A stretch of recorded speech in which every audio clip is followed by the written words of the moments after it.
Entonces aquí tenemos a la sangre, ese líquido viscoso, ¿verdad? Que es el líquido vital, que podemos decir que es el que nos da la vida. Vamos a hablar de las generalidades, algo que ustedes ya conocen, ¿verdad? De la composición, las constantes físico-químicas y pues las funciones y la evaluación de estas en el laboratorio. Antes de iniciar, a manera de historia, ¿verdad? Es importante que conozcamos que el estudio de la sangre, imagínense desde cuándo viene, ¿verdad?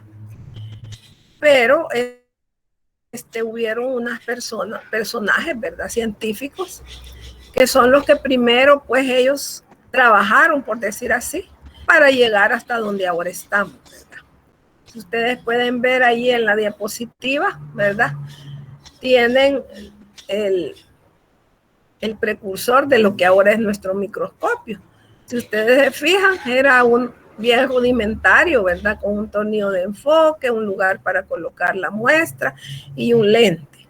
Y a través, pues, de esto que cada vez se fue perfeccionando, hemos llegado a lo que tenemos ahora, ¿verdad? Que es de gran ayuda en la valoración, pues, de todas las pruebas que se realizan en el laboratorio. Así tenemos, como les decía, manera de historia, ¿verdad? Que en 1658, Jan Swammerdam describió por primera vez los glóbulos rojos. Y lo que él observó, ¿verdad? Y así los describió, dijo que eran unos pequeños glóbulos redondos. Ustedes de Leeuwenhoek, creo yo que ya han oído hablar, ¿verdad? Bastante, que sabemos que es el precursor del microscopio, ¿verdad? Entonces, en 1673, Anton van Leeuwenhoek ya reportó estos glóbulos redondos, ¿verdad? Y les atribuyó a ellos el color rojo de la sangre. Pero en 1877 hubo un evento muy importante, ¿verdad? Este investigador, Paul Ehrlich, establece los métodos para colorear la sangre, que inicialmente fue con anilina, ¿verdad? Que él logró colorear la sangre y pues así observar la morfología. Esta morfología ha sido de gran ayuda, ¿verdad? Y sigue siéndolo porque cada vez podemos nosotros observar los cambios, ¿verdad? A nivel de núcleo, citoplasma de las células y así pues poder evidenciar las normalidades o anormalidades, ¿verdad? Que están presentes en nuestro organismo. Vamos a hablar pues de hematología, que como todos ustedes saben, si hablamos de hematología, esto es sinónimo de sangre, ¿verdad? Y esta viene de los prefijos hemato sangre, ¿verdad? Logia, que sabemos que es el estudio o tratado de la sangre. Decimos también que la hematología es la rama de la medicina que estudia la sangre. Ya todos conocemos eso, ¿verdad? Es el estudio científico de la estructura y función de la sangre en la salud y en la enfermedad. Y los médicos, ¿verdad? Ellos pueden especializarse y tomar una especialización que se conoce con el nombre de médico hematólogo. Entonces es el hematólogo, ¿verdad? El médico especialista que estudia la sangre. Entonces la hematología clínica, o lo que ahora nosotros en este ciclo conocemos, ¿verdad? Como diagnóstico hematológico, va a comprender, ¿verdad? El estudio de la sangre y de sus componentes. Entonces decíamos que la sangre es un tejido vivo, ¿verdad? Formado por una parte líquida y una parte sólida, que contiene agua, sales y proteínas. Quisiera yo que alguno de ustedes, yo sé que ustedes lo saben, ¿verdad? ¿Cuáles son los componentes de la sangre? Vamos a ver quién quiere participar. Vamos a ver, Enrique, yo sé que todos lo saben porque se recuerdan que tuvimos un laboratorio al final de fisiopatología, ¿verdad? Donde ustedes reforzaron porque estos conocimientos ya los tenemos. Entonces, ¿cuáles son los componentes de la sangre? Hola. Los glóbulos rojos. Ajá. Otro componente. Glóbulos blancos, plaquetas, la parte líquida que es el plasma. Así es, ¿verdad? Entonces esta sangre podemos decir que se va a dividir en dos partes fundamentales, ¿verdad? Una parte líquida, que es el plasma, y la parte sólida, donde vamos a encontrar a los elementos formes, ¿verdad? Y dentro de estos elementos formas tenemos a los glóbulos rojos, a los glóbulos blancos y a las plaquetas, que como todos ustedes saben, ellos realizan pues sus funciones especiales. Esta producción de estas células sanguíneas, ¿verdad?, está dado por un sistema que se conoce como sistema hematopoyético. Es el encargado, pues, de la producción de las células sanguíneas. Y está formado por la médula ósea, ¿verdad?, el vaso y los ganglios linfáticos. Cuando hablamos de médula ósea, ¿qué es lo que se nos viene? Si hablamos de sangre y médula ósea, ¿qué podemos decir de la médula ósea? Si se recuerdan, dijimos que la médula ósea era la fábrica, ¿verdad? El lugar donde se fabrican las células sanguíneas. Entonces, en la médula ósea vamos a encontrar todos los estadios celulares. Desde la primera célula que da origen a cada línea celular, ¿verdad? Entonces, así tenemos que, si nosotros estamos hablando de eritropoiesis, que es la producción de los glóbulos rojos, el precursor, ¿verdad?, de esta línea que nos va a dar al eritrocito maduro es el proeritroblasto, ¿verdad? Y de ahí tenemos el eritroblasto basófilo, el policromático, el ortocromático, que es aquí donde va a perder el núcleo, ¿verdad? Porque si se recordamos, los glóbulos rojos carecen de núcleos. Pues en este estadio, ¿verdad?, en el eritroblasto ortocromático, es donde esta célula expulsa el núcleo. Y después de este estadio ortocromático tenemos el eritrocito difusamente basófilo o reticulocito. Si se recuerdan una característica del reticulocito, ¿qué es lo que dijimos? Si nosotros tenemos un frotis, ¿verdad?, que ha sido teñido con RAI, que es la tinción que vamos a utilizar para colorear nuestro frotis sanguíneo, vamos a observar todas las células, ¿verdad? Pero si estamos trabajando con un frotis de sangre, solo vamos a observar células maduras. En cambio, en un frotis de médula ósea vamos a encontrar, dijimos, todos los estadios de maduración. Entonces, con el reticulocito, ¿qué es lo que pasa? Lo podemos observar a través de la coloración de RAI. ¿Se recuerdan? No, ¿verdad? No se puede. Entonces dijimos que necesitábamos una coloración especial. ¿Se recuerdan cómo se llama esa coloración? Azul de cresil brillante.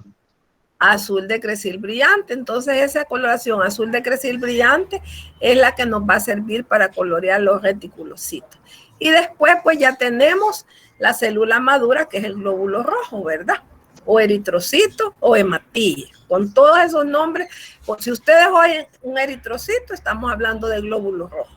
Si nos mencionan es un hematilla, es lo mismo, ¿verdad? Es el glóbulo rojo, que ustedes ya conocen esos tres sinónimos.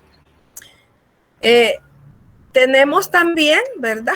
Ahí hablábamos de la línea roja, pero para línea blanca y línea megacariocítica o plaquetaria, también vamos a tener precursores hasta llegar a las células maduras, ¿verdad? También vamos a encontrar un sistema que conocemos con el nombre de hemocaterético. ¿Y qué es este sistema? Es el que se encarga de destruir las células, ¿verdad?, cuando éstas han cumplido su función o cuando ya están viejas, ¿verdad? Que es lo mismo, ¿verdad? Se envejecieron, cumplieron su función. Entonces, este sistema hemocaterético está formado por el vaso, el hígado y el sistema retículo endotelial.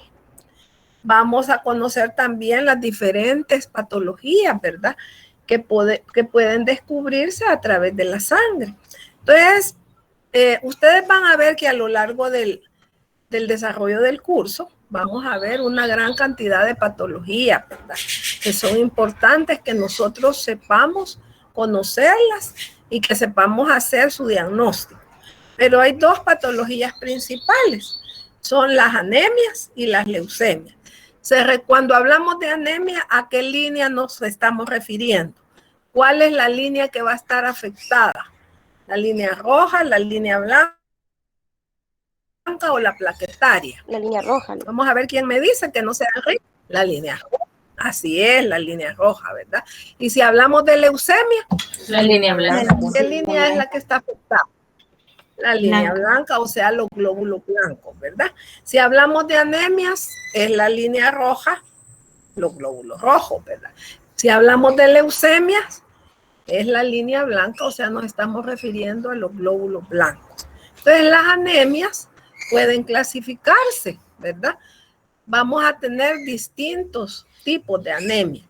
Quizás las más frecuentes y de las que vamos a hablar ahora porque es el inicio, ¿verdad? Y no quiero, pues, llenarlos de demasiados conocimientos, porque yo sé que ustedes los conocen y van a ver que a medida que vayamos desarrollando el curso se van a ir familiarizando de nuevo, ¿verdad? ¿Se recuerda alguno de ustedes algún tipo de anemia que mencionábamos? Anemia falciforme. Anemia celular. Anemia por deficiencia de hierro. La trombo. Anemia por deficiencia de hierro. Muy bien. Anemia megaloblástica. Anemia megaloblástica. Entonces, eso es lo que quizás son las más conocidas, ¿verdad? La anemia por deficiencia de hierro y la anemia megaloblástica. ¿Y se recordarán alguna característica de la anemia ferropénica? Además que ya sabemos que es por una deficiencia de hierro, ¿verdad? Hay una hipocromía y los glóbulos rojos se pueden ver sin la parte central, bien pálidos. Sí, y en cuanto a al tamaño del glóbulo, ¿cómo será en las anemias ferropénicas? No se recuerda. En las anemias ferropénicas lo característico que van a haber variaciones en tamaño y forma, ¿verdad? Pero es bien característico que el tamaño del glóbulo rojo va a estar disminuido de tamaño. O sea que son glóbulos rojos microcíticos, o sea, son pequeñitos. Y en las anemias megaloblásticas, ¿cómo vamos a encontrar el glóbulo rojo? Aumentado de tamaño, ¿verdad? Y esta anemia se da, si se recuerdan, por deficiencia de vitamina B12 y ácido fólico, ¿verdad? Entonces también tenemos las anemias hemolíticas, que es por la destrucción prematura de los glóbulos rojos. Y ahí vamos a ir viendo, pues, cada una de estas con mayor detalle. Ahí podríamos hablar en las hemolíticas. Ustedes hablaron de la anemia de célula falciforme, ¿verdad? Se recuerdan el cambio que tiene en la forma el glóbulo rojo, que ya no es su forma característica, ¿verdad? Sino que presenta una forma de hoz o media luna, o se ven algunos glóbulos rojos como gorditos, pequeños, ¿verdad? Como que fueran puritos. Entonces esas son las anemias hemolíticas. Y en cuanto a las leucemias, también tenemos clasificación. ¿Se recordarán algo de lo que mencionamos sobre las leucemias? ¿Cómo es que estas toman su nombre? ¿A qué se debe que haya? Dependiendo de la célula que esté predominando en el frotis. Así es, dependiendo de la célula que esté aumentada, ¿verdad? Porque si se recuerdan, la leucemia es un cáncer de la sangre. Entonces hay una proliferación exagerada, ¿verdad? De los glóbulos blancos. Pero hay una, por decir así, una predilección, ¿verdad? Puede ser de un linfocito o pueden ser los granulocitos los que estén aumentados. Entonces de ahí va a venir su nombre, donde decimos leucemia granulocítica, si son los granulocitos los involucrados, ¿verdad? Leucemia linfocítica, si son los linfocitos los que están pues aumentados, ¿verdad? Y también las podemos clasificar en leucemias agudas y crónicas. Las leucemias agudas son las que va a ser, por ejemplo, si son los linfocitos los que están dañados o aumentados, ¿verdad? hay una proliferación exagerada de linfocitos. Entonces, si son las células maduras las que vemos aumentadas, va a ser una leucemia linfocítica crónica. Pero si nosotros lo que vemos son los precursores del linfocito, que tenemos el prolinfocito, por ejemplo, ¿verdad? Entonces, ahí vamos a ver que es una leucemia aguda. Entonces, los blastos, las células blásticas, las inmaduras, ¿verdad? Son las que nos van a clasificar a las leucemias en agudas y las células maduras en crónicas. También, ¿verdad? Van a ver ustedes en el desarrollo del curso las alteraciones de la hemostasia. Cuando hablamos de hemostasia, ¿a qué nos referimos? ¿Se recuerdan? Si decimos hemostasia, hablamos de coagulación. De coagulación de la sangre. De coagulación, así es. Entonces, las alteraciones de la hemostasia se pueden dar, ¿verdad?, por deficiencia en los factores de coagulación, también deficiencias de fibrinógeno, que es una proteína, ¿verdad?, de la sangre. Y recordémonos que el fibrinógeno es el precursor de la fibrina, que es el encargado de formar el coágulo sanguíneo, ¿verdad? Si hablamos de alteraciones de la hemostasia, entonces son los factores de la coagulación los que van a estar involucrados. Vamos a ver la cascada de la coagulación y ahí vamos a ver los diferentes tipos de factores de la coagulación. Hay una patología que no sé si ya ustedes, yo creo que hablamos de eso, ¿verdad?, en el laboratorio, es la hemofilia.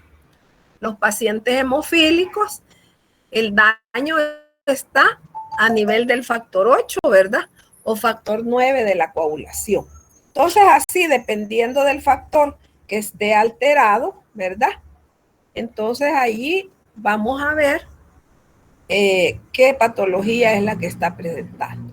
Entonces, de la hemofilia hablamos un poco, no sé si se recordarán, o alguien que haya tenido conocimiento de algún familiar, ¿verdad?, de algún conocido que presente hemofilia. ¿Se recordarán cuál es la característica que presentan los hemofílicos? Creo que es un rechazo a los trasplantes. No, tienen problemas para coagular cuando sufren de algún golpe. Así es, o sea que hay un sangramiento, pero para eso se necesita que haya una rotura vascular, ¿verdad? Entonces lo que sucede es que ellos tienen que cuidarse de cualquier traumatismo, ¿verdad? Porque cuando hay una baja de plaquetas, una trombocitopenia, la hemorragia es espontánea, pero en el hemofílico, ¿verdad?, tiene que estar sujeto a que haya una rotura vascular. Se da más que todo en el sexo masculino, ¿verdad? Y las mujeres solo somos portadoras. Entonces, todo eso lo vamos a ir viendo, ¿verdad?, con mayor detalle. Entonces, todas estas alteraciones de las que hemos hablado, ¿verdad?, las anemias, las leucemias, las alteraciones de los factores de la coagulación, todo eso se puede evaluar a través del laboratorio.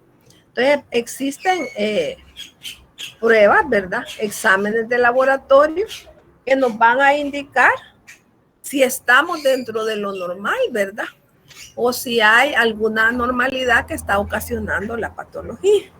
Entonces, para eso, ¿qué es lo que se va a necesitar? Un examen de sangre, ¿verdad?, inicialmente. Entonces, algunas veces los exámenes de sangre que se realizan en el laboratorio, ustedes tienen que conocer cuáles son los exámenes para los que se necesita que haya, que el paciente vaya en ayuna, ¿verdad? Hay otros exámenes que no es necesario el ayuno. Entonces, eso es importante que conozcamos también. Y entre los que con más frecuencia se realizan, ¿verdad?, ¿cuáles serán los exámenes que ustedes conocen que de rutina se realizan para evaluar la sangre?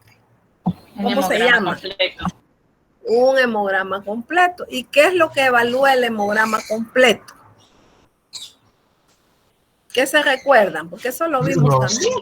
Los parámetros generales de la sangre, por ejemplo, el conteo de glóbulos rojos, glóbulos blancos, plaquetas, volumen corporal medio, hemoglobina corporal media, todo eso. Así es, o sea que el hemograma es un, por decir así, un chequeo completo, ¿verdad? Porque ahí vamos a evaluar tanto la línea roja como la línea blanca. Entonces, hay veces, ¿verdad? El médico cuando quiere evaluar, ¿verdad? Cómo está. Por ejemplo, una niña en crecimiento, ¿verdad? Una embarazada, al inicio, ¿verdad? De su control, le van a dejar un hemograma. Porque ahí pueden ver primero, ¿qué es lo que podrán ver con el hemograma? ¿Qué podremos ver? ¿Qué se les ocurre? Vamos a evaluar línea roja y línea blanca. De lo más común, ¿verdad? Hablamos de las patologías, ¿verdad? Entonces, ¿qué podemos evaluar? La línea roja. Si hay anemia. Así es. Si hay anemia, ¿verdad? ¿Cómo están el número de glóbulos rojos, ¿verdad? Cómo está el hematócrito, cómo está la hemoglobina, los índices hematimétricos donde podemos ver el tamaño del glóbulo rojo, ¿verdad? Y además del frotis de la sangre, ahí podemos ver si los glóbulos rojos son normales, ¿verdad? En cuanto a tamaño, en cuanto a forma. Y esas variaciones en cuanto a tamaño y forma van a tener un nombre. Entonces, la anisocitosis, fíjense, son las variaciones del tamaño del glóbulo rojo. Y lo que conocemos como poiquilocitosis, eso va a ser las diferentes formas que puede presentar el glóbulo rojo. Es que eso lo van a ir viendo ustedes, ¿verdad? Pero para que ya nos vayamos familiarizando con los términos. Entonces, anisocitosis, variaciones en el tamaño del glóbulo rojo, ¿verdad? Dijimos que había la anemia fosfopénica, eran glóbulos rojos microcíticos, pequeñitos, ¿verdad? Y en las anemias megaloblásticas, glóbulos rojos blancos. Entonces, si vamos a hablar de diferentes tamaños, ¿verdad? Del glóbulo rojo, entonces decimos anisocitosis. Una anisocitosis marcada quiere decir diferentes tamaños, ¿verdad? Del glóbulo rojo. Vamos a observar en el frotis de sangre. Y poiquilocitosis, diferentes formas, o sea que vamos a ver la forma característica, vamos a ver las células endianas, podemos ver células falciformes, podemos ver los eritrocitos alargados que se conocen como eliptocitos, ovalocitos.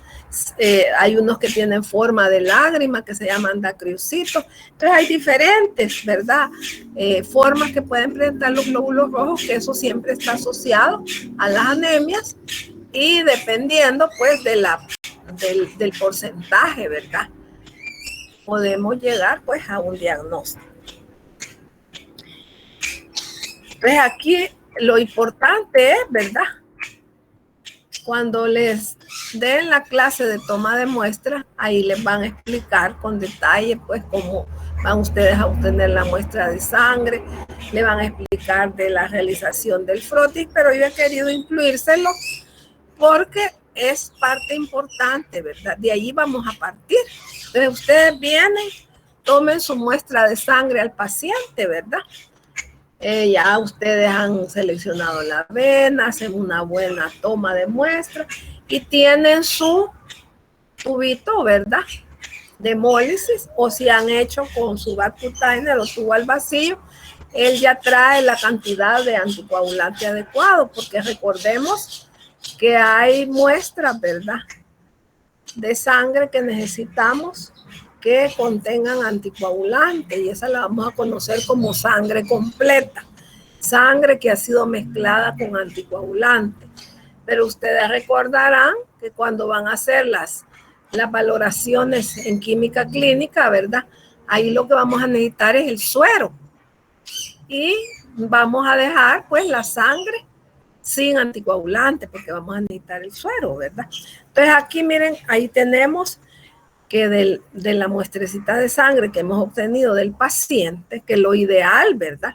Cuando nosotros sangramos, si sangramos con jeringa, lo ideal es que ustedes del remanente, cuando ya han pasado su muestrecita de sangre al tubo, ¿verdad? De hemólisis, el remanente que queda colocan esa gotita allí, ¿verdad? En la lámina para hacer su frotis extendido. Y es importante, ¿verdad? Que para que sea un buen frotis, tiene que tener esas tres partes que aparecen ahí, miren. cabeza, cuerpo y cola. Para lograr un buen frotis es necesario que las láminas estén totalmente desengrasadas, ¿verdad? O sea que estén libres, ¿verdad? De cualquier contaminante, que no tenga grasa. Y ahí vamos a colocar la gotita, ¿verdad? Y con otro porta objeto, como ven ahí en la diapositiva, esa inclinación, ¿verdad? El ángulo que se le da es importante a la hora de realizar el frotis. Y después vamos a deslizar. Primero hacemos que esa gota se riegue en todo el grosor, ¿verdad? Del portaobjeto con el que vamos a realizar el frotis. Y vamos a deslizarlo sin temor, porque muchas veces vamos frenando. Si vamos frenando, les queda allí como porte, ¿verdad? Que a la hora de la tinción nos va a dificultar. Entonces es importante que el frotis tenga esas tres partes: cabeza, cuerpo y cola. Entonces aquí les he puesto, miren en esta, dice que está bien, ¿verdad? El frotis. Entonces aquí es el inicio, miren, para acá, ¿verdad? Mire cómo ha quedado. Todos estos puntos que se ven aquí es porque la lámina contenía grasa. Y también pues está muy grueso el frotis. Cuando hay mucha sangre, hemos puesto mucha sangre en el frotis, lo que sucede es que nos queda un frotis muy grueso y al colorearlo, ¿verdad? Las células las vamos a encontrar apiñadas, ¿verdad? Apeltonadas.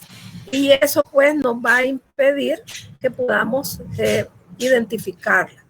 Y aquí tenemos ya un frotis coloreado, miren. Todos estos que vemos aquí en el fondo hagamos de caso que esto es un campo microscópico, ¿verdad? Todos estos son los glóbulos rojos, miren. Y aquí hay una plaquetita, ¿ves? Estos chiquititos son las plaquetas, ¿verdad? Miren, tenemos un neutrófilo en banda, neutrófilo segmentado, un eosinófilo, un linfocito. Aquí tenemos el monocito, se fijan que es más grande, y el basófilo, ¿verdad? Que tiene una granulación más gruesa y oscura. Entonces, este es un frotis, podríamos decir, ¿verdad? Normal, porque vamos a ver glóbulos rojos, ¿verdad? Y podemos ver también los glóbulos blancos suspendidos dentro de los glóbulos rojos. Pero puede darse el caso que nosotros solo observemos neutrófilos, ¿verdad? El neutrófilo en banda, fíjense que todavía no hemos llegado al neutrófilo maduro, ¿verdad? Al polimorfo nuclear maduro, que es el neutrófilo segmentado. Pero a partir del neutrófilo en banda, nosotros ya lo vamos a observar en el frotis, ¿verdad? Y eso es normal. Entonces, este es el neutrófilo en banda, ¿mí? Y todos estos puede ser que solo veamos neutrófilos y linfocitos. Y es normal, ¿verdad? O veamos eosinófilos. Eso más adelante lo van a ver ustedes, los porcentajes de cada una de las células. Entonces, aquí cuando vamos a realizar el hemograma o el leucograma, ¿verdad? Entonces, con el leucograma, ¿qué es lo que vamos a evaluar? ¿Qué vamos a evaluar con el leucograma? La línea blanca, ¿verdad? Entonces, si se recuerdan, dijimos que el leucograma, ¿qué es lo que comprendía? Cuando hablamos del leucograma, así como me dijeron del hemograma, ¿qué es lo que comprende el leucograma? ¿Se recuerda? La fórmula diferencial de los glóbulos blancos. ¿Y qué más? Dos partes son, ¿verdad? Muy bien, la fórmula diferencial, claro. Eso lo vamos a hacer en un frotis coloreado. Pero para saber el número de glóbulos blancos, vamos el recuento en una cámara de Neubauer. El recuento en la cámara de Neubauer, que es esta camarita que tenemos aquí, ¿miren? ¿Verdad? Esta es la cámara de Neubauer, ¿miren? Que esta es la cuadrícula que ustedes van a observar. Entonces, estas áreas celestes que ven aquí es donde se hace el recuento de glóbulos blancos. Y este es el área central donde contamos glóbulos rojos y plaquetas, que les voy a decir que ahora el recuento de glóbulos rojos prácticamente se saca a partir del hematócrito con una fórmula, ¿verdad? que cuando obtenemos el valor del hematócrito, que lo vamos a, se recuerdan que llenamos un capilarcito, lo ponemos a centrifugar, ¿verdad? Hay una tablita donde hacemos la lectura del hematócrito y el valor del hematócrito nos va a servir también para sacar el número de glóbulos rojos con una fórmula que es hematócrito más 5% del hematócrito por 100.000 y eso nos va a dar el número de glóbulos rojos, ¿verdad? Entonces, ¿qué es lo que vamos a ocupar para hacer estos recuentos? Si vamos a hablar del leucograma, ¿verdad? Entonces vamos a iniciar haciendo una dilución, ¿verdad? En un tubo de hemólisis vamos a poner una cantidad de líquido diluyente que para este caso, para hacer los recuentos en el leucograma, para el glóbulo blanco, vamos a utilizar sustancias ácidas.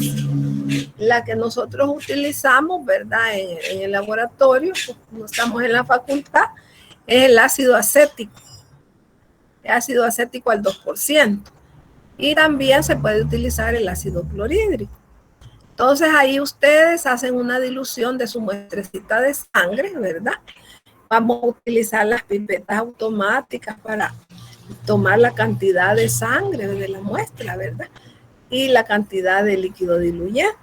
Y con estas mismas vamos a llenar la cámara de Neubauer. Si ustedes se fijan, esta tiene dos partes aquí, miren. Eso nos sirve porque nosotros podemos montar al mismo tiempo, ya sea para controlar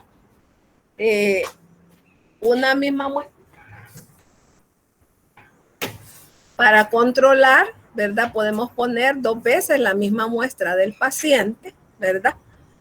Y a ver cómo está nuestro recuento. O podemos poner 2 muestras diferentes, porque si ustedes se fijan, aquí hay un espacio que ese no va a llenarse, ¿verdad? Entonces queda dividida la muestra, ¿verdad? Y nosotros sabemos, tenemos que saber, ¿verdad? Ya identificada la muestra con la boleta, con el nombre del paciente y el número que le corresponde. Entonces, cuando ya hemos hecho la dilución y hemos llenado la camarita, que está por capilaridad, o sea que aquí en este espacio, miren, aquí van a poner ustedes la gotita de la dilución de la sangre con el líquido diluyente y vamos a llenar todo este espacio. Tiene que quedar bien llenito, sin dejar que los extremos, porque a veces sucede que no ponemos la cantidad adecuada y quedan unos espacios aquí o que se forman burbujas. Eso no debe ser, porque entonces eso no nos está dando pues un buen dato, ¿verdad? Sino que tiene que estar completamente lleno, no tiene que formar burbujas. Esta camarita encima, ¿verdad? De esa área, allí vamos a poner un cubreobjeto, ¿verdad? Que es un poquito más grueso del que nosotros utilizamos normalmente para un examen de orina. Ya trae su cubreobjeto propio, ¿verdad? De la camarita. Aunque algunas veces utilizamos pues siempre de los esos mismos que de 22 por 22, ¿verdad? Pero con el cuidado pues de llenar bien todas las áreas.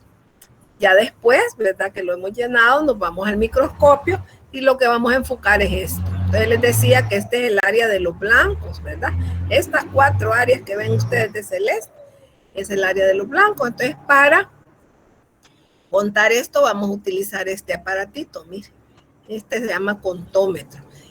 Únicamente ustedes van apachando el dedo aquí y ahí va saliendo cada glóbulo que vemos, ¿verdad? Es un toque. Y así nos va a dar, pues, cuando podemos contar los 2 opuestos o podemos contar las 4 áreas. Para eso ya hay un factor definido. Si contamos las opuestas, vamos a multiplicar por 100. Y si contamos las 4 áreas, vamos a multiplicar por 50 y eso nos va a dar el número de leucocitos por milímetro cúbico o por microlitro.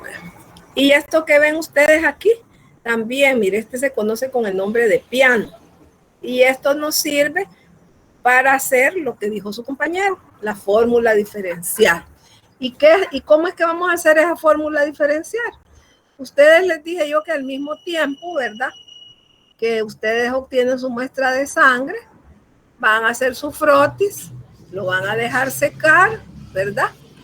Y lo vamos a colorear con la coloración de Ray, ¿verdad? Que hay ya los tiempos establecidos y esos pueden tener pequeños variantes dependiendo de la maduración, ¿verdad? Del colorante. Antes se preparaban, hoy nosotros ya compramos, ¿verdad? Y nos da el fabricante los tiempos, ¿verdad? Los tiempos para colorear su frotis. Entonces, cuando ya tenemos coloreado el frotis y seco, ¿verdad? Lo observamos al microscopio. ¿Y qué es lo que va a hacer la fórmula diferencial? Nosotros vamos a contar 100 células. O sea que en total, ¿verdad? Y no es campo, sino que 100 células sanguíneas. Y dentro de esas 100 células vamos a poner el porcentaje de los neutrófilos y linfocitos, que son los que con mayor frecuencia vamos a encontrar. Puede ser que una fórmula diferencial solo veamos neutrófilos y linfocitos y es completamente normal, fíjense. Pero podemos ver eosinófilos, basófilos, monocitos, ¿verdad? Entonces las células que vamos a encontrar en mayor porcentaje son los neutrófilos y el que encontramos en menor porcentaje es el basófilo. Aquí tenemos otro frotis, miren. Este es un frotis de médula ósea. Entonces, si ustedes se fijan, aquí en el centro, todo esto es una sola célula, miren. Se recuerdan que la vimos en el laboratorio. Entonces, esta célula grande, ¿de qué línea será? ¿Se recuerdan?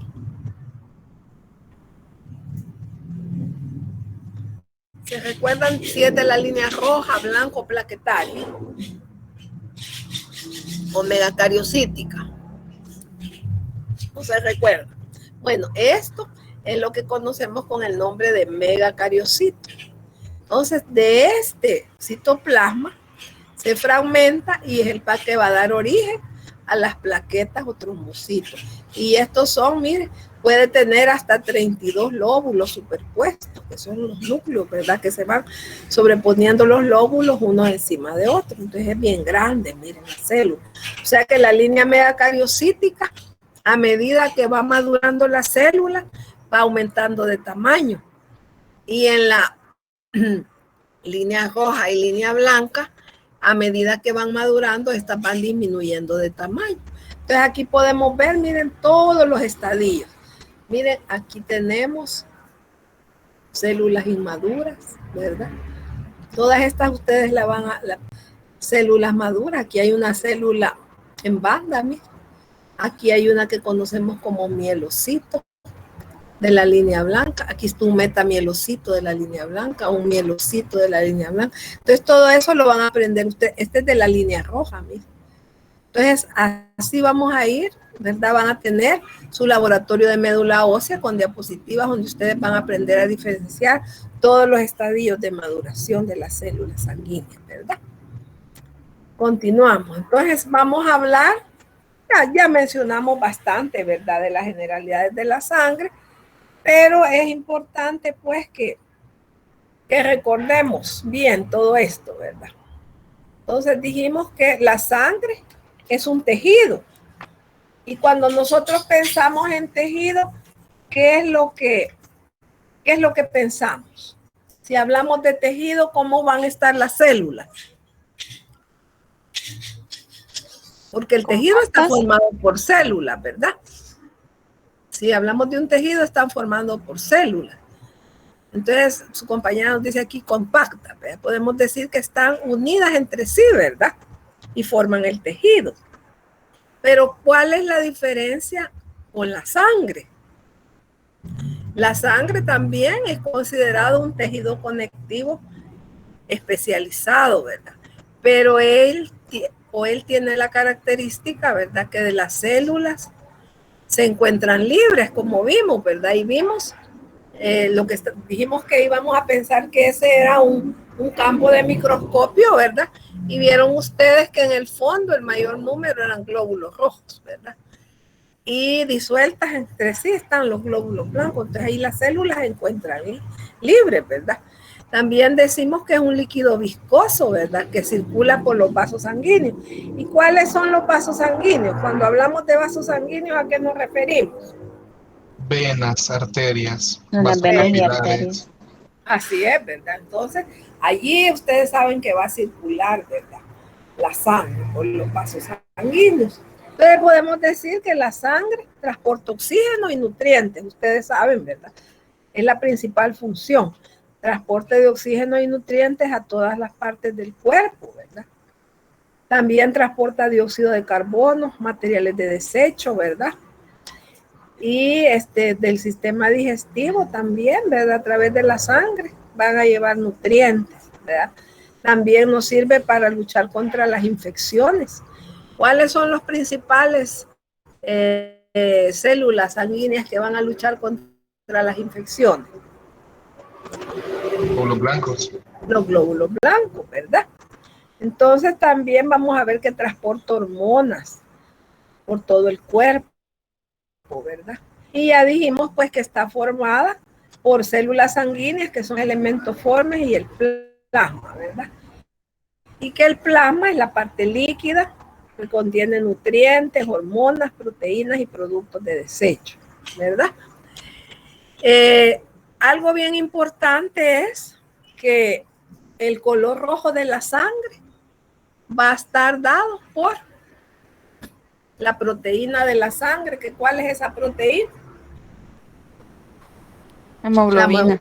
La hemoglobina, ¿verdad? Que es el componente más importante de los glóbulos rojos. Entonces,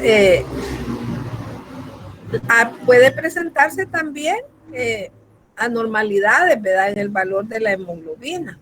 Y esto puede, pues, indicar defectos, ¿verdad? Anormalidades, que puede ser indicio, pues, de estados patológicos. Cuando nosotros obtenemos la muestra de sangre, ¿verdad? Normalmente, ¿de dónde obtienen ustedes la muestra de sangre? ¿De las arterias o de las venas? De las venas. De las venas, ¿verdad? Todos sabemos. Entonces, fíjense que hay una diferenciación, podemos decir, ¿verdad? Que la sangre que nos va a servir para realizar los exámenes de laboratorio va a ser la sangre venosa. Pero todos sabemos que, y hemos podido observar, ¿verdad? Que cuando nos cortamos, ese líquido rojo, ¿verdad? Que sale, es la sangre, ¿verdad? Pero hay una diferenciación, ¿verdad? Que las arterias son las que van a llevar la sangre oxigenada. Y es la sangre que vamos a ver de un color rojo brillante. Es la sangre que se ha cargado de oxígeno en los pulmones, ¿verdad? Y que va a llegar desde el corazón al resto del cuerpo. Y cuando nosotros sangramos a una persona, ¿verdad? Lo vamos a hacer, pues, a través de la vena, ¿verdad? Y esa vamos a ver que siempre es una sangre roja, ¿verdad? Pero si nosotros pudiéramos poner a la par, ¿verdad? Vamos a ver que cuando hablamos de sangre arterial es una sangre roja brillante y la sangre venosa siempre va a tener ese color rojo, ¿verdad? Pero es más oscuro. La sangre arterial, fíjese que se utiliza, pero para pruebas especiales. Por ejemplo, hay una de gases arteriales, que es así, ¿verdad? Es necesario obtener de los pacientes sangre arterial. Y esa la pueden tomar, ¿verdad? De la muñeca, es la más frecuente, ¿verdad? Allí pueden tomar y es un pinchón bien profundo y es bastante doloroso. En cambio, la sangre venosa, ¿verdad? Es la que normalmente nosotros obtenemos en el laboratorio para realizar los exámenes de laboratorio. Cuando hablamos de sangre completa, ya les mencioné, ¿verdad? Que es la sangre que ha sido mezclada con anticoagulantes y que conserva todos sus componentes. Entonces, vamos a hablar ahora de la composición de la sangre, aunque ya los mencionamos, ¿verdad? Entonces, dijimos que en la composición de la sangre vamos a tener, ¿verdad? Los elementos formes, que son los que van a constituir el 45% si nosotros centrifugamos sangre, ¿verdad? El 45% va a estar formado por los elementos formes. Y ahí lo podemos ver en la diapositiva, ¿verdad? Entonces, dentro de los elementos formes, ¿qué es lo que vamos a tener? A los eritrocitos, los leucocitos y las plaquetas. Entonces, si ustedes ven ahí en la diapositiva, ven que los glóbulos rojos se forma un paquete, ¿verdad? De glóbulos rojos. Eso corresponde al 45% cuando hemos centrifugado una muestra de sangre. Y en medio, ¿verdad? Entre el plasma y los glóbulos rojos, eso lo podemos apreciar cuando ponemos a centrifugar un capilar, ¿verdad? Y ahí vamos a ver, está la parte de los glóbulos blancos y las plaquetas, y la parte líquida es el plasma, ¿verdad?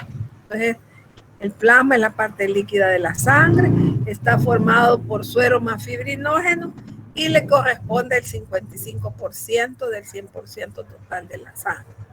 Entonces, aquí tenemos que el plasma, ¿verdad?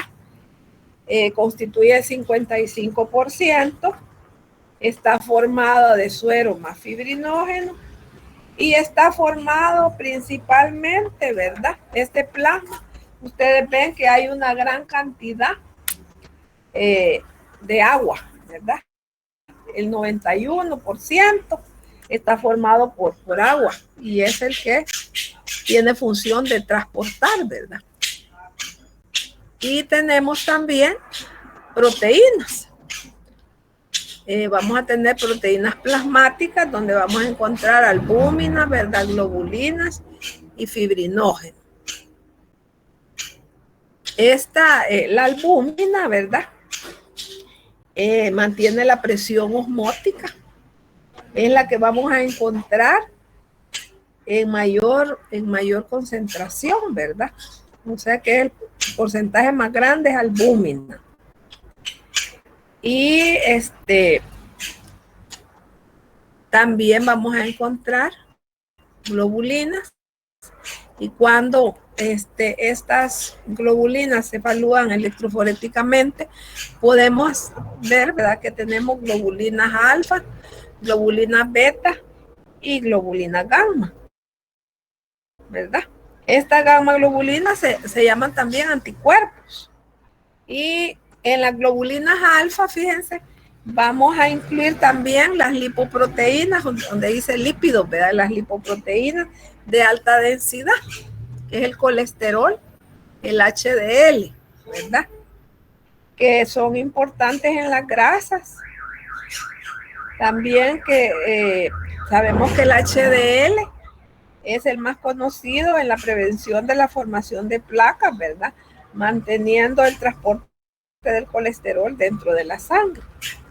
Las lipoproteínas de baja densidad son las globulinas beta que transportan la grasa a las células, ¿verdad? Para la síntesis de la membrana celular del esteroide. Y también participa en la formación de placas de colesterol, ¿verdad? Que es un factor de riesgo para la enfermedad cardíaca y arterial, como ya conocemos, ¿verdad?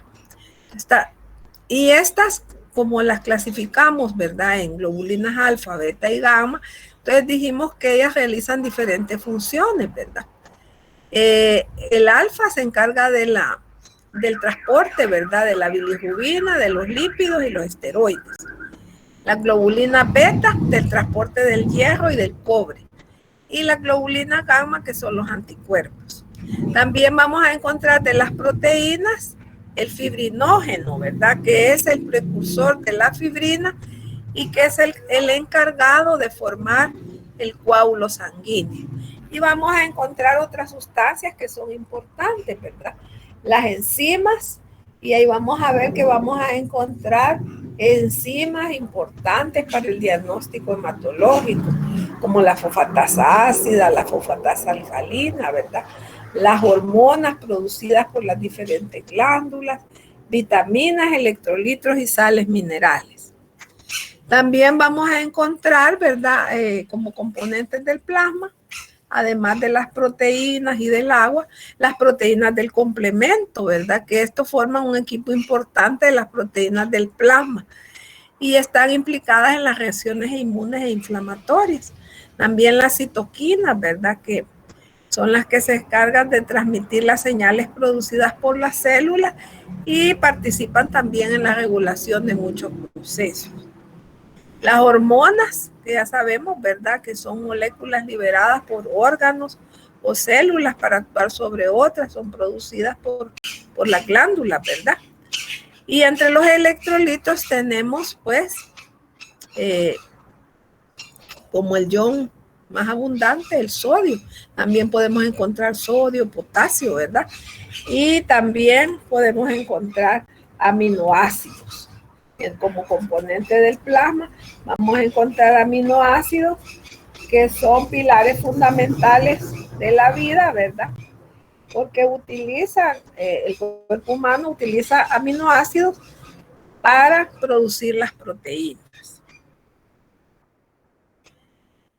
Vamos a hablar ahora de las funciones del plasma, ¿verdad? De las funciones del plasma tenemos que regula las constantes físico-químicas de la sangre. Y entre las constantes físico-químicas de la sangre vamos a tener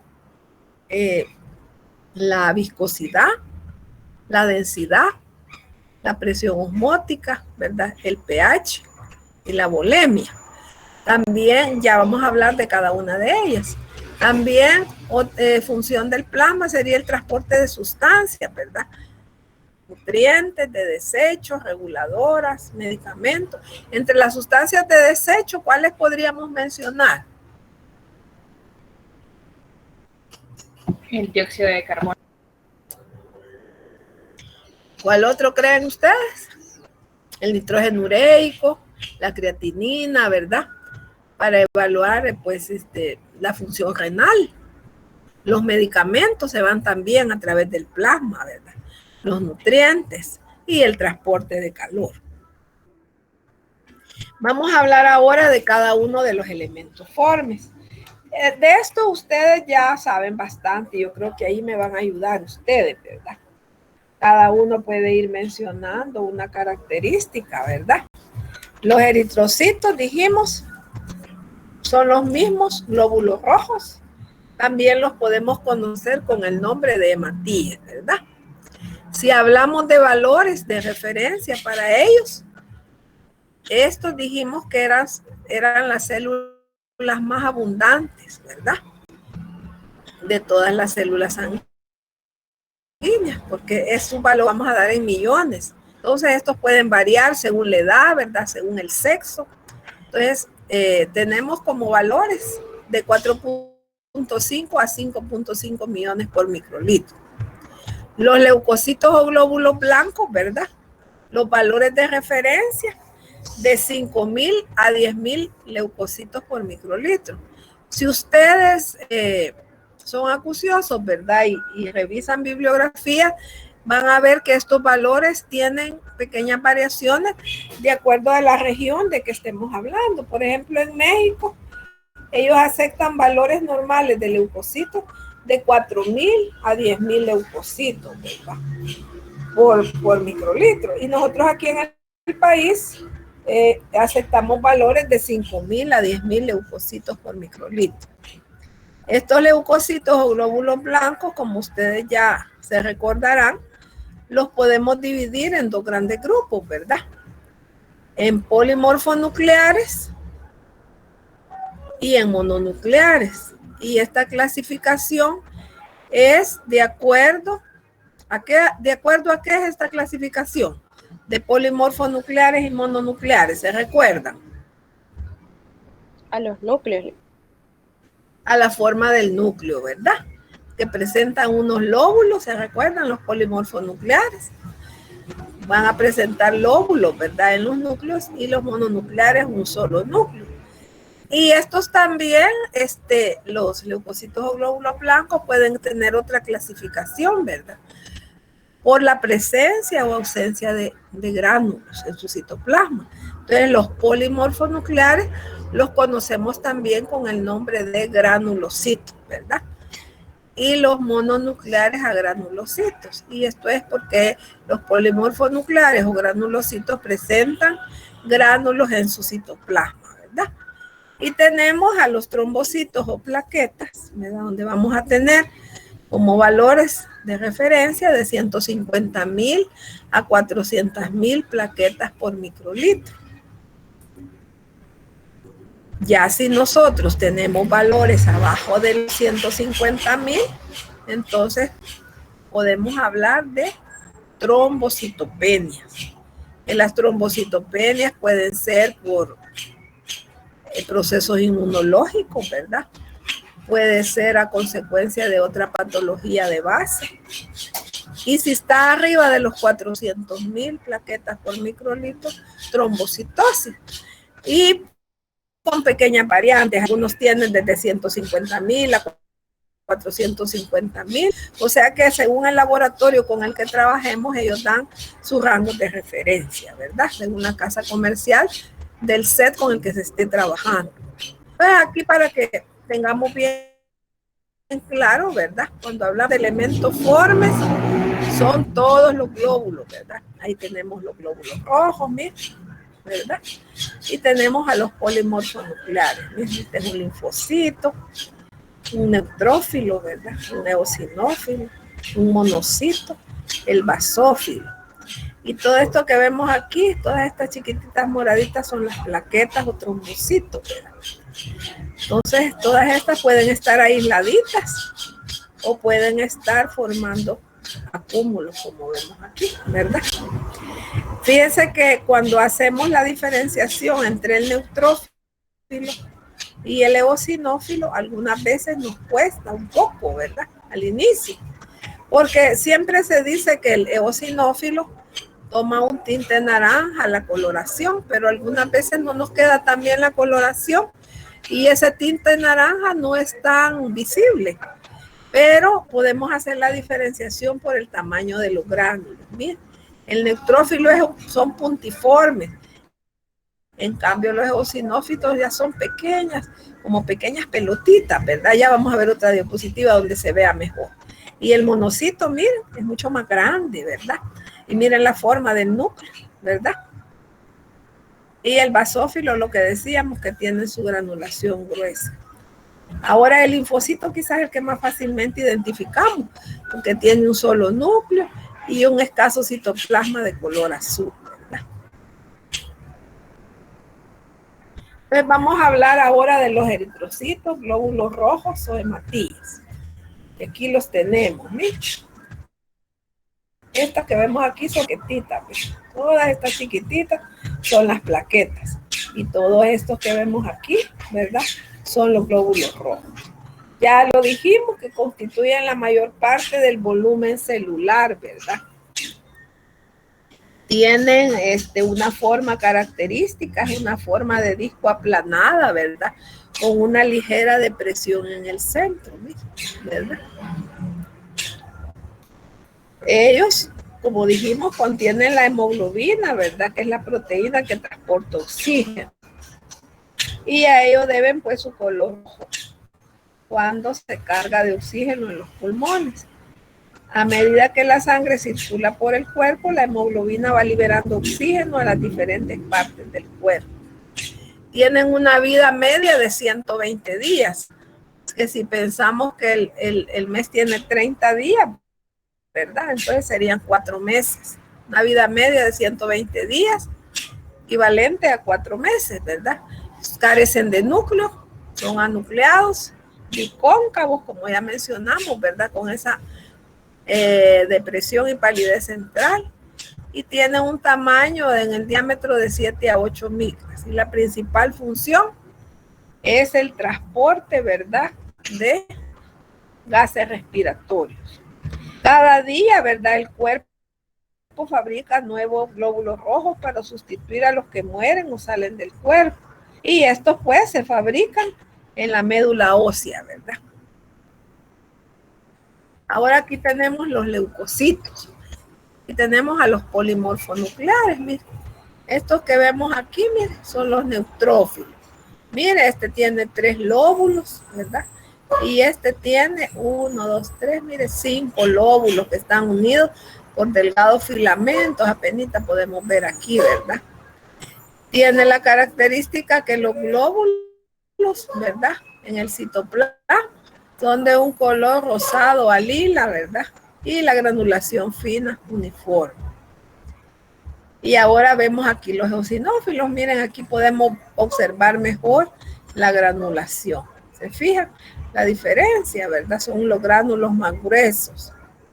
Tiene un tamaño de 10 a 15 micras y por lo general presentan 2 lóbulos, pero pueden llegar a presentar hasta 3 lóbulos. Y lo característico, pues, la granulación gruesa.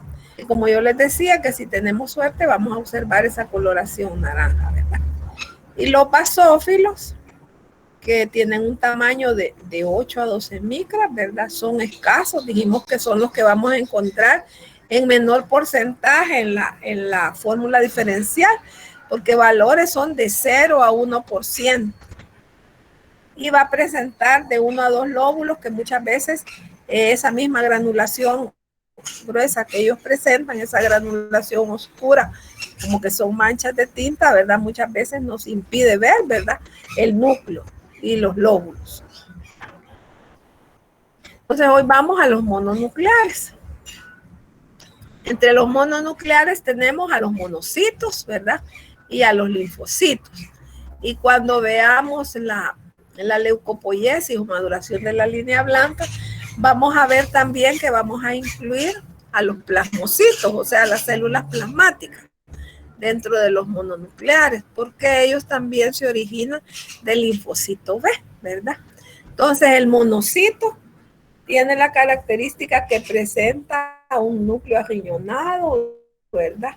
Puede presentar lóbulos o puede presentar circunvoluciones cerebrales, lo que va a dar un aspecto de cerebro, ¿verdad? Presenta un citoplasma, este citoplasma gris azulado, presencia de vacuolas, ¿verdad? Y es el leucocito de mayor tamaño. Algunas veces pueden presentar pseudópodos. Aquí podemos observar aquí alrededor del citoplasma. Esa es una característica también, ¿verdad? Y lo podemos encontrar pues en médula ósea, ¿verdad? En sangre y en tejido. Se recuerdan ustedes, ¿verdad? Que el monocito, si lo encontramos en el tejido, lo vamos a conocer con el nombre de macrófago, ¿verdad? Y entre las funciones principales que tiene él son las funciones de fagocitosis. Ahora tenemos otro mononuclear, ¿verdad? El que le decía que más fácilmente ustedes van a identificar. Son los linfocitos, ¿verdad? Estos linfocitos pueden presentar hay unos linfocitos más pequeños y unos linfocitos más grandes, ¿verdad? Entonces, tamaños puede haber linfocitos entre 7 a 9 micras y unos más grandes entre 8 a 16 micras. Presenta un núcleo redondo. Si ustedes se fijan, ese núcleo ocupa prácticamente, ¿verdad? Casi todo el citoplasma de la superficie celular, ¿verdad? Un escaso citoplasma azul, porque es el núcleo el que es más prominente, ¿viste? Ocupa el 90% de la superficie celular. Su escaso citoplasma azul claro, ¿verdad? Y es el que vamos a ver involucrados en procesos virales. Cuando hay enfermedades virales, ¿verdad? Son los linfocitos los que van a estar aumentados. Y si tenemos procesos bacterianos, ¿cuáles serán los que van a estar involucrados? Los neutrófilos. O sea que los neutrófilos en procesos bacterianos, los linfocitos en los procesos virales, los eosinófilos en los procesos alérgicos, ¿verdad? Los monocitos en trastornos inmunológicos. Y aquí tenemos los trombocitos o plaquetas. O sea que las plaquetas o trombocitos, ¿verdad? Se originan, mire, este es un megacariocito, un metamegacariocito, perdón, porque mire, todo esto que está aquí a la par son plaquetitas adheridas, ¿verdad? Que este citoplasma se fragmentó y entonces de la fragmentación, ¿verdad? Del citoplasma de los megacariocitos se van a originar las que tenemos aquí, que son las plaquetas o trombocitos. ¿Sí? Todos estos puntitos pequeñitos que vemos allí, ¿verdad? Son los que se han desprendido del citoplasma del megacariocito. Pero si vemos la forma sin esto adherido, le vamos a llamar megacariocito. Y ya cuando vemos las plaquetitas adheridas, metamegacariocito, ¿verdad? Tienen una vida media de 7 a 10 días. Los valores que mencionamos de 150,000 a 400,000 plaquetas, ¿verdad? Por milímetro cúbico o por microlitro. Y pues ya sabemos que ellos participan en la coagulación. Vamos a hablar ahora de las constantes físico-químicas de la sangre. Pues ya las habíamos mencionado, ¿verdad? Entre las constantes físico-químicas de la sangre tenemos la viscosidad, la densidad, la presión osmótica, el pH y la volemia. Vamos a ir hablando de cada una de ellas y cómo es que ejercen, ¿verdad?, su función. Entonces, si queremos definir viscosidad, vamos a decir que es la resistencia, ¿verdad?, que oponen las moléculas de un líquido a ser movidas por sus vecinos. Esta viscosidad va a depender principalmente del número de glóbulos rojos, glóbulos blancos y proteínas. Y va a repercutir en el gasto cardíaco. ¿Sabemos qué es el gasto cardíaco? Cuando hablamos de gasto cardíaco, ¿a qué nos referimos?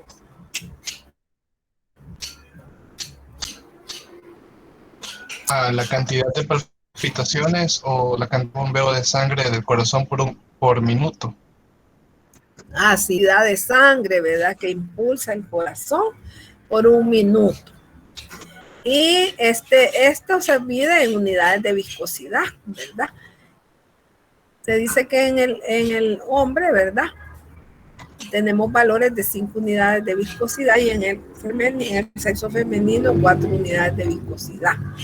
La densidad o peso específico es la relación, ¿verdad?, entre el peso de la sangre y el peso del mismo volumen de agua a una temperatura de 4 grados centígrados. Y esta constante físico-química va a depender del contenido de hemoglobina y de las proteínas. En el hombre vamos a tener valores de 1057 y en la mujer de 1054. Y eso va a depender, pues, de los valores de hemoglobina y proteína. Anteriormente, ¿verdad?, cuando se quería evaluar si una persona tenía anemia, era importante el valor de la densidad y eso lo determinaban a través de un método que era del sulfato de cobre. Y el pH es la cantidad, ¿verdad?, normal de hidrogeniones en el plasma. Y vamos a tener valores de pH de 7.35 a 7.45. Otra constante es la presión osmótica. ¿Y qué es la presión osmótica? No es más, ¿verdad?, que la presión que se ejerce a nivel de membrana capilar para impedir que el líquido del plasma pase de los vasos sanguíneos al intersticio. ¿Y qué es lo que sucede cuando hay un paso de líquido del plasma de los vasos sanguíneos al intersticio? Es lo que nosotros conocemos como edema, ¿verdad? Esa es la acumulación de ese líquido en el interior, ¿verdad? Este va a estar dado por el valor de las proteínas, se mide en milímetros de mercurio. Como valores de referencia tenemos de 25 a 30 milímetros de mercurio.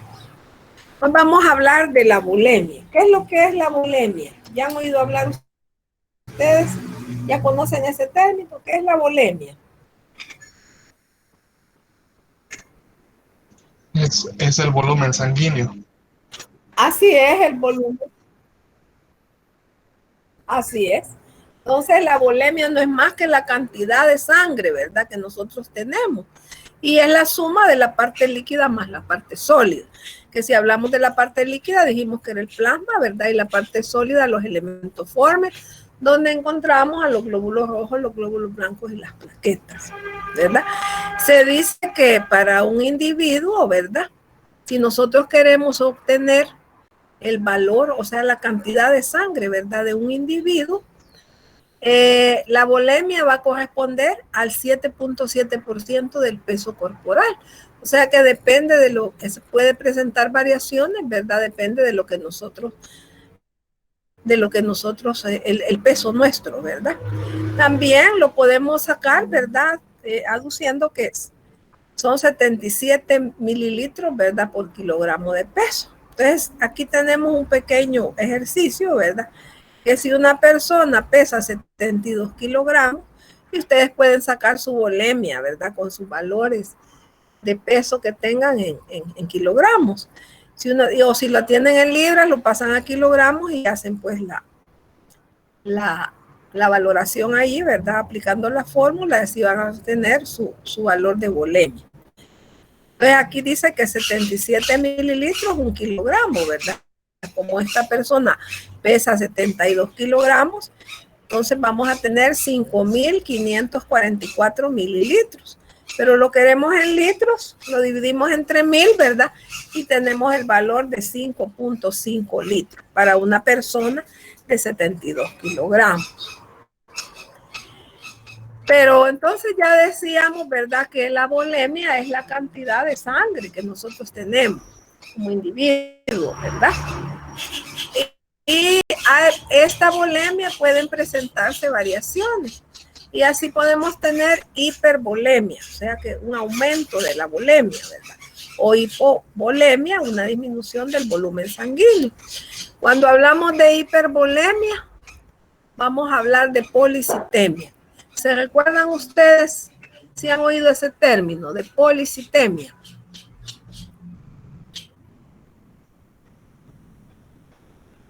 Nunca habían oído ese término.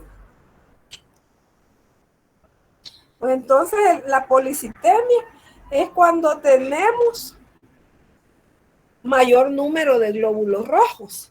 Y esto se puede dar, tal vez han oído que de las personas que viven en lugares muy altos, por ejemplo aquí en el país, ¿verdad? Entre los lugares más altos tenemos uno allí en Chalatenango, más arriba. ¿Cuál es? El Pital, ¿verdad? Entonces, si ustedes ven, muchas veces las personas de ahí son personas bien rosaditas, ¿verdad? Bien chupuditas. Entonces, si les hacen a ellos su valoración, encontramos que hay un aumento, ¿verdad? En el número de glóbulos rojos. Entonces, pero hay un aumento verdadero de masa globular porque hay un número mayor de glóbulos rojos.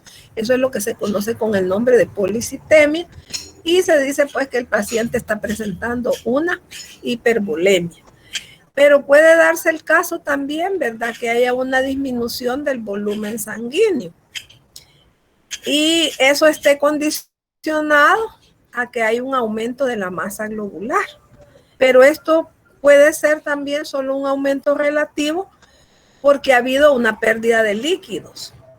Y la pérdida de líquidos va a condicionar a que hay un aumento de masa globular. ¿Y cuándo es que se puede dar esto?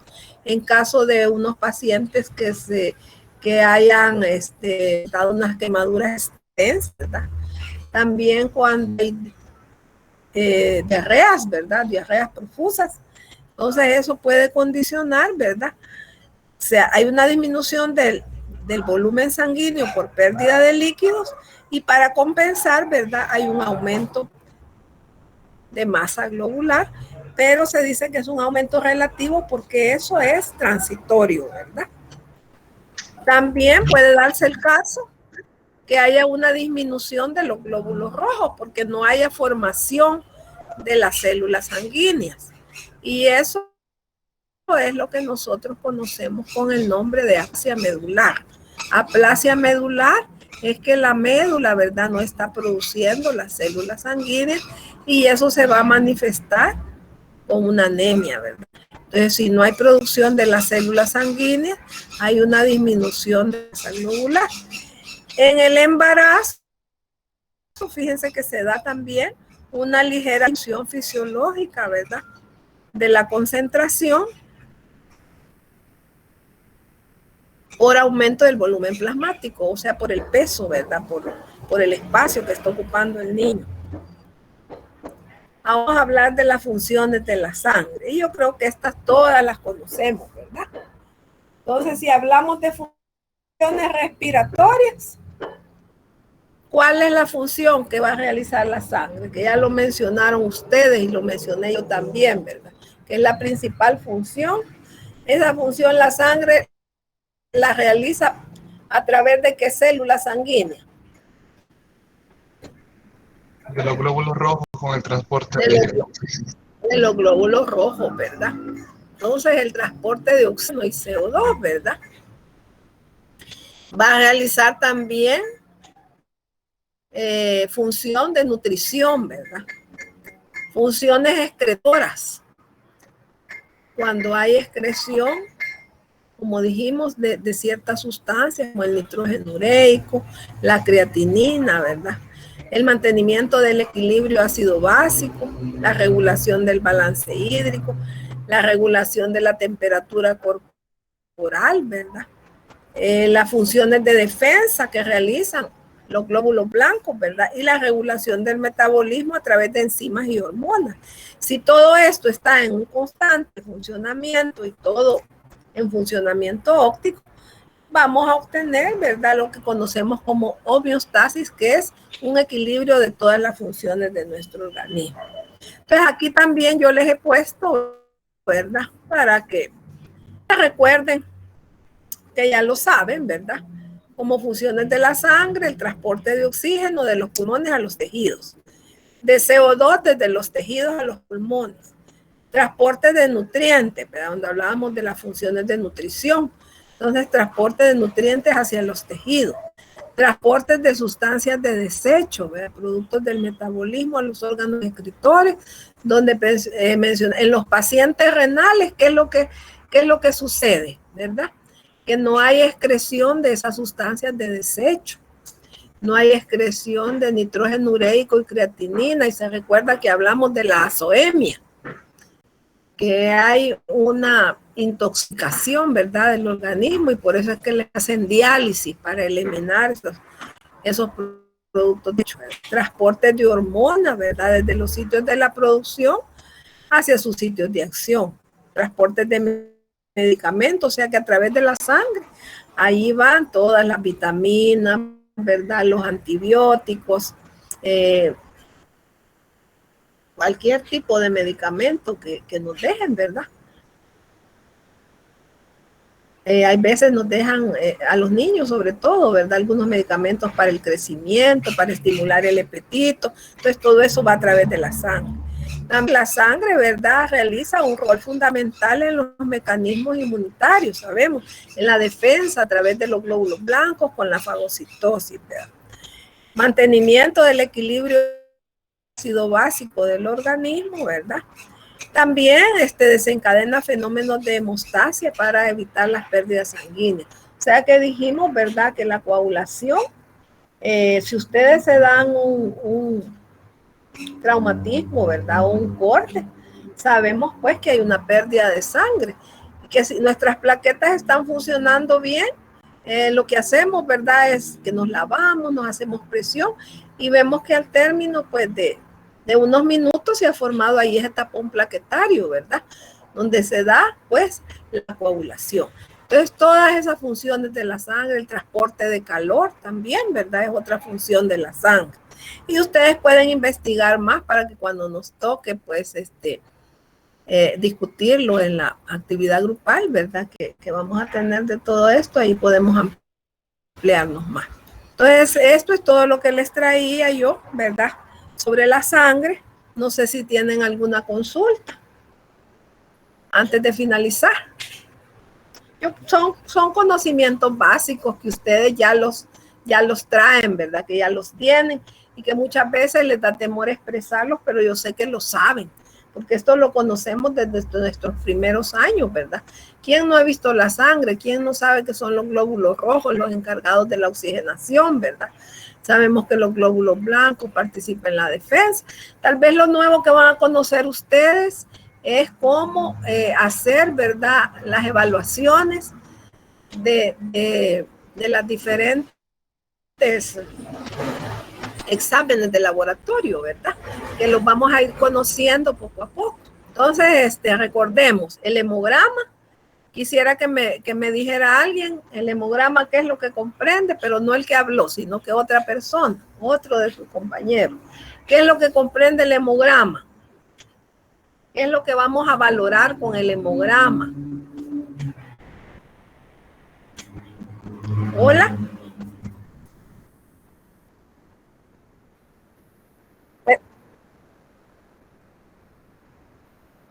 Pero usted lo había dicho, ¿verdad? Ah, vale. Entonces, ¿y el hematócrito qué es lo que nos va, qué creen ustedes que vamos a averiguar con el hematócrito?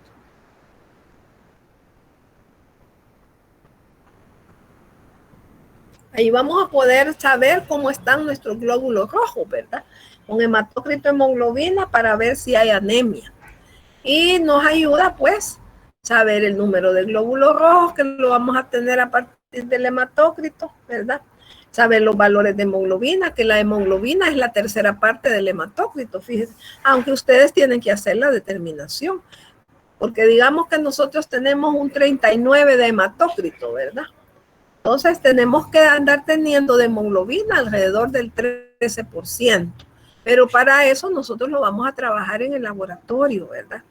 Utilizamos ahí una solución diluyente también, que es la cianamethemoglobina, y vamos a poner una cantidad de sangre, ¿verdad? 20 microlitros de sangre, la vamos a mezclar y vamos a ir a hacer esas lecturas, que ahora todo eso se ha facilitado, ¿verdad? Con los sistemas automatizados, pero nosotros tenemos que conocer, ¿verdad?, qué es lo que estamos realizando y aprender también los métodos manuales, porque si ustedes ponen su laboratorio al inicio, es lo manual con lo que vamos a trabajar, ¿verdad? Entonces, si nosotros, cuando hablamos de hemograma, vamos a valorar tanto línea roja como línea blanca, porque el leucograma, ¿verdad?, que es el recuento total de los glóbulos blancos y la fórmula diferencial, está enmarcado dentro de él. Ahora, si ustedes están presentando una fiebre, ¿verdad?, y no saben, el médico quiere saber qué se debe, ¿verdad?, esa fiebre, y que tiene síntomas bajos de cabeza, muchas veces una fiebre alta, ¿verdad? Entonces lo que se deja es un leucograma, porque ahí vamos a hacer el recuento total de los glóbulos blancos. Entonces ya dijimos que los valores de glóbulos blancos eran de 5,000 a 10,000, ¿verdad? Si está dentro de eso, estamos dentro de los valores normales, pero también vamos a realizar la fórmula diferencial y puede ser, fíjese, que los valores totales estén dentro de los valores normales o ligeramente elevados, pero al realizar la fórmula diferencial, vamos a ver que los neutrófilos son los que están altos. Entonces, si los neutrófilos están elevados, vamos a pensar que estamos frente a un proceso bacteriano. Entonces, los leucogramas, por ejemplo, hay exámenes como el leucograma, ¿verdad?, que son de gran utilidad. Por ejemplo, cuando los niños tienen dolores así en el abdomen, ¿verdad? Lo primero, se hace un examen general de orina para descartar, ¿verdad?, que no sea una infección de vías urinarias. Y de ahí se puede pensar que sea una apendicitis. Entonces, si se le dejan leucogramas seriados, se llama, por decirle, cada 6 horas. Y si se ve que los glóbulos blancos van aumentando y los neutrófilos también, ¿verdad? Entonces, ahí a través de eso pueden hacer el diagnóstico. Ahora, si vemos que son los eosinófilos, ¿verdad?, podemos pensar que sea un problema por parásitos, ¿verdad?, o también con procesos alérgicos. Entonces, todo eso va a tener una relación, ¿verdad?, y nos va a servir, pues, para hacer nuestros diagnósticos.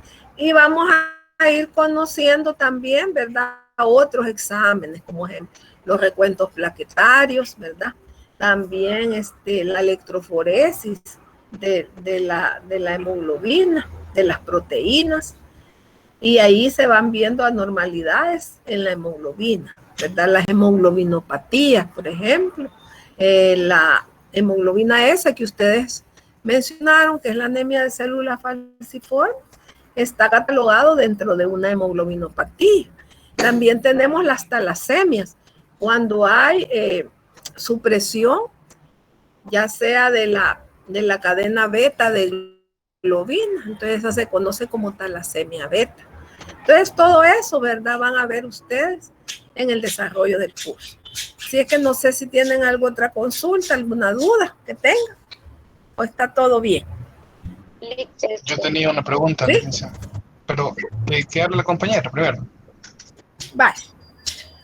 Lick, usted mencionaba lo de calcular lo de la hemoglobina, pero decía usted que había que hacer otro proceso, otra dilución, pero yo recuerdo, sinceramente no le puedo decir exactamente dónde, pero recuerdo que hay una fórmula para calcular la hemoglobina a partir del hematócrito. Y es lo que le digo yo. No, es lo que le digo yo, que es la tercera parte del hematócrito. Si usted tiene 39 de hematócrito, la hemoglobina tendría que ser 13, ¿verdad? Gramos por decilitro, porque el hematócrito es 39% y como es la tercera parte sería, pero lo ideal es hacer el procedimiento, ¿verdad? Y muchas veces no da exacto, ¿verdad? Bien acercado al varón, por ejemplo, 39 sería 13, le puede dar un 12.5, 12.6 o un poco más alto, ¿verdad? Entonces, y ahora pues están los usados, ¿verdad? Que usted mete ahí la cita y le tira todos los valores.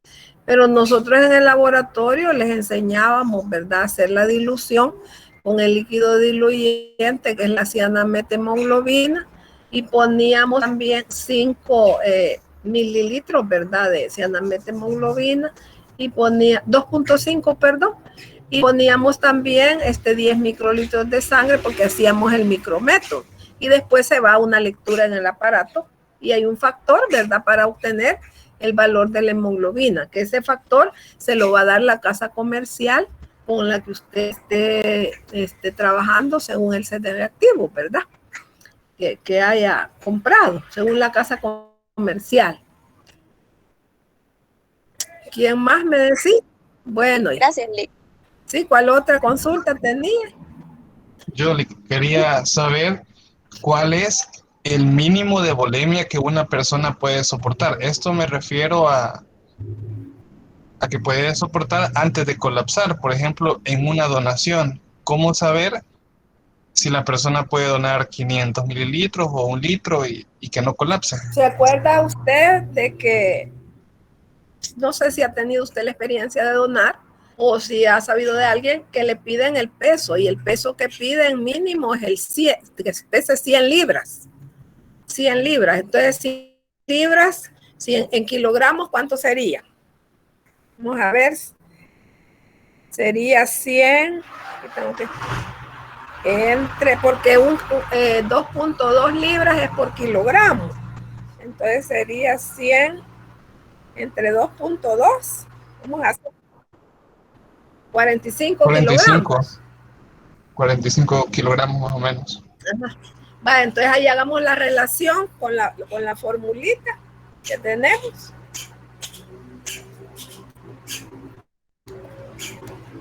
Perdón.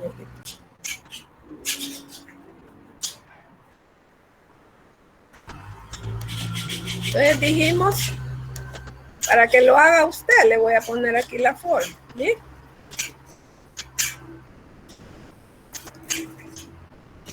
$77 mililitros por kilogramo de peso. Entonces decíamos que 77 mililitros es 1 kilogramo, ¿verdad? Entonces dijo usted que 45 kilogramos le salían, ¿verdad? Entonces tendría que multiplicar 45 por 77.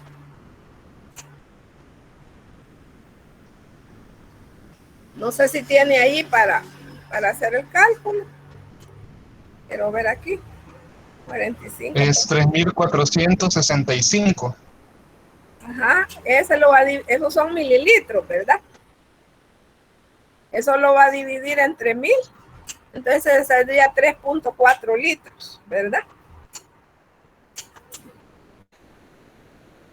Entonces eso lo tienen que relacionar, ¿verdad? Lo tienen que relacionar con el peso del paciente, la edad, ¿verdad? No es así nomás que uno va a llegar ahí, pero lo que le piden es un peso de 100 libras. También que no haya tenido algunas patologías, ¿verdad? Como son la hepatitis. Antes pedían también cuando alguna persona había tenido el paludismo, porque se dice que puede quedar el parásito atrapado en el hígado, ¿verdad? Entonces ahora es lo del VIH, ¿verdad? Además de la entrevista. Pero yo sé que el 100 eso es lo que le piden, y me imagino que tiene que ver también de acuerdo a la estatura, ¿verdad? Porque imagínense que usted es una persona que tiene una altura, ¿verdad? De 1,80 y pesa 100 libras, está bajo, ¿verdad? Estaría desnutrido, entonces todo es una relación. Entonces así de decirle, yo no estoy trabajando en banco de sangre, ¿verdad? Pero yo sé que lo que piden es 100 libras de peso. Pero eso lo relacionan en una tabla con la altura, la edad del paciente y las condiciones que son necesarias para la donación de sangre, ¿verdad? Se dice que lo ideal es alrededor del 5.5 litros. Si usted busca e investiga, ahí dice volemia normal 5.5 litros. Entonces ya 3 puntos, pero no sé cómo harán ellos la relación, ¿verdad?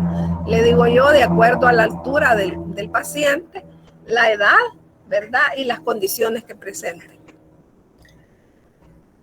Gracias, Lick. Bueno, hijo, si tienen alguna otra duda. Si estamos bien. Y aquí les voy a dejar con un mensaje. Bueno, aquí les traía otro y me faltaba mire, y es bien importante.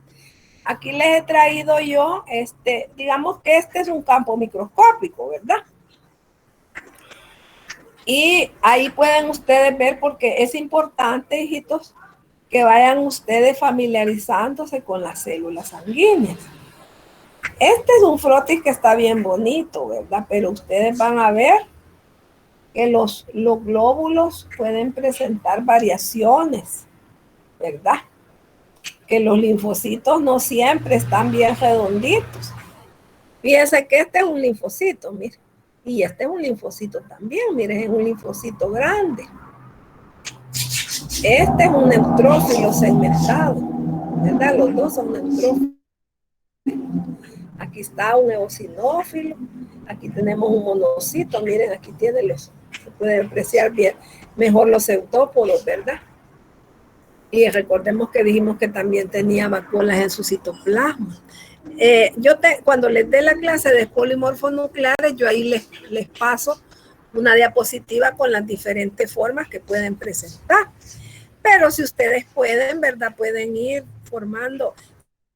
Si tuvieran ese atlas que les mencionamos, que era antes de la Abbott, pero yo creo que los compañeros en la facultad hay uno ya bien viejitos, porque eso, la Abbott lo vendían ellos, ¿verdad? Los laboratorios Abbott.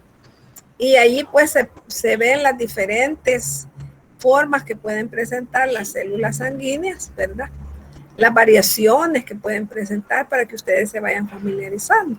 Entonces miren aquí cómo van a ver los gránulos, miren, de los neutrófilos, son puntitos, ¿verdad? Y esta más o menos es la coloración que vemos cuando los observamos a través del microscopio. Y miren el eosinófilo, son como pelotitas ya, ¿verdad? O sea que eso es bien importante que ustedes aprendan, que aunque no tenga ese tinte naranja, pero si la granulación es gruesa, ¿verdad? Ese va a ser un eosinófilo. Por lo general tiene 2 lóbulos, pero algunas veces puede presentar 3 lóbulos. Y aquí tenemos un basófilo, miren, con esa granulación gruesa oscura. Estas son plaquetas, ¿verdad? Y todos estos son los glóbulos rojos. Este es un neutrófilo en banda, miren. Y aquí está el monocito que dijimos que era el más grande. Miren, aquí tiene el pseudópodo. Muchas veces puede presentar las vacuolitas, como lo vimos en la otra diapositiva, ¿verdad? Entonces, todas esas son características que ustedes se pueden ir familiarizando, ¿verdad? Aquí les dejo yo esto, como esto se lo voy a mandar a Enrique, es un video, ¿verdad? Por si quieren ver, y ahí habla de los componentes de la sangre. Está bonito y resumido casi todo lo que hemos hablado aquí, ¿verdad? Pero siempre es bueno ver, ¿verdad? Les ayuda. Y ustedes también, pues ya les decía, si pudieran con sus compañeros de años anteriores, porque hubieron grupos que escanearon ese atlas y lo lograron imprimir y lo tienen, ¿verdad? Y es un atlas que les va a servir en su trabajo. Les va a servir durante todo, ¿verdad? Todo el tiempo que nosotros trabajemos en esto. Y además es fascinante, ¿verdad? Ir conociendo cada vez más de la célula. Y como les decía, ahí va ese videito para que yo se los iba a poner ahí, pero como todavía no está el aula virtual, ¿verdad? Entonces se los dejo ahí para que lo puedan ver, ¿verdad? Que les va a ayudar también.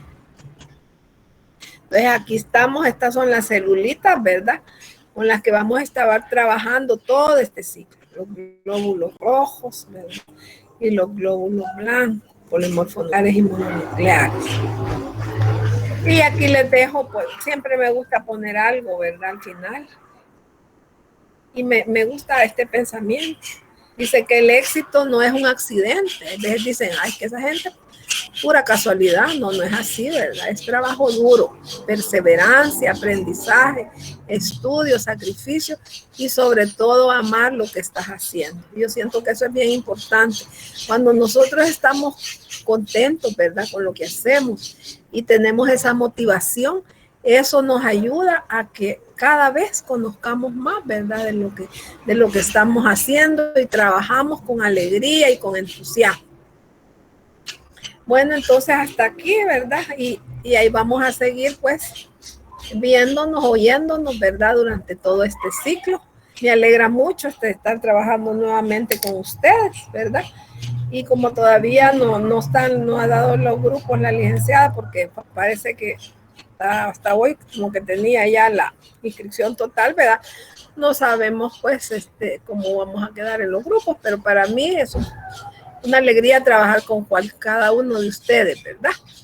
Y a todos los apreciamos y deseamos lo mejor, éxito.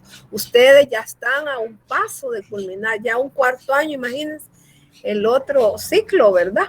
Ya están en quinto año, donde llevan a análisis de laboratorio, que si Dios permite, yo voy a estar con ustedes en la coordinación, ¿verdad?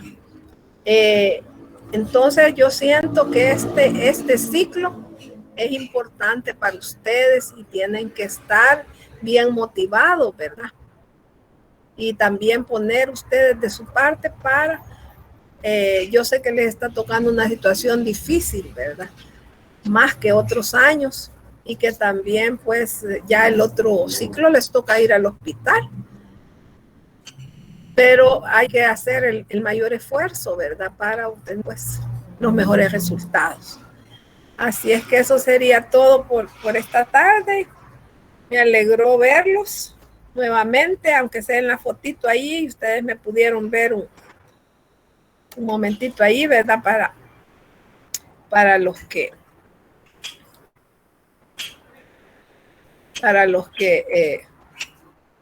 que se recordaran, porque como casi no nos hemos visto, ¿verdad? Pero espero pues que llegara a feliz término este ciclo con ustedes y que sea pues del aprovechamiento de todos. Muchas gracias por su atención y ahí estamos pendientes, ¿verdad? Con las diferentes actividades que se van a realizar a lo largo de este ciclo 2. Buenas tardes a todos y gracias por su atención. A ustedes feliz día, Lic. Muchas gracias, Lic. Gracias, licenciada. Gracias, Lic.